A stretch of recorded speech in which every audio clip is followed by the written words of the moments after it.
tu n'es pas fondé en Jésus-Christ, le monde va se jouer de toi. Il y a quand même longtemps, très longtemps même. J'ai dit, s'il faut que je jeûne et je prie, afin d'obtenir ce que les païens reçoivent sans prière et trouvent sans jeûne, ma foi a un sérieux problème. Vous avez compris? Si je commence à jeûner, moi, et prier pour que Dieu me donne l'argent, pendant qu'il y a un monsieur là qui ne connaît même pas Dieu, il trouve l'argent.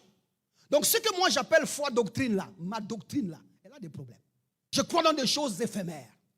Parce que si lui il obtient, et que moi qui suis censé avoir Dieu, et qui crois dans ce que je crois, je n'obtiens pas, mais je demande à celui-là, il y a un sérieux problème. Et l'adversité te gagnera toujours. Bien-aimé dans le Seigneur, Metro Church, ce n'est pas Bethsaïda. Aide à dire à ton voisin, ce n'est pas Bethsaïda. Non, il dort, dis-lui bien. Ce n'est pas Bethsaïda.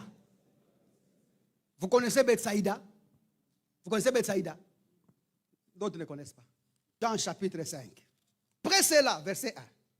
Il y eut une fête de Juifs et Jésus monta à Jérusalem. Verset 2. Or, à Jérusalem, près de la porte des brebis, il y avait une piscine qui s'appelait en hébreu Bethsaïda. Ça, Bethsaïda, c'est ça que j'ai parlé.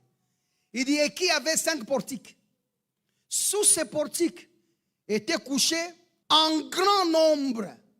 Un grand nombre. En grand nombre. On n'a pas pu compter le nombre. On les a assemblés dans un groupe. Étaient couchés en grand nombre.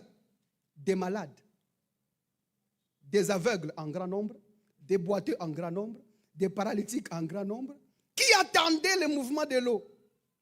Car un ange descendait de temps en temps dans la piscine et agitait d'eau. Et celui qui descendait le premier après que l'eau a été agitée était guéri, quelle que fût sa maladie. J'ai prêché ça moi aussi à un certain moment. Nous avons expliqué Bethsaïda.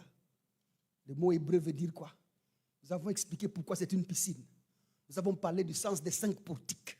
Mais maintenant que la connaissance est passée par là, nous nous sommes dit, tous ceux qui m'ont entendu prêcher Bethsaïda, pardonnez-moi. Pardon. Pardonnez-moi. C'était la jeunesse. Je n'étais pas dans mon assiette.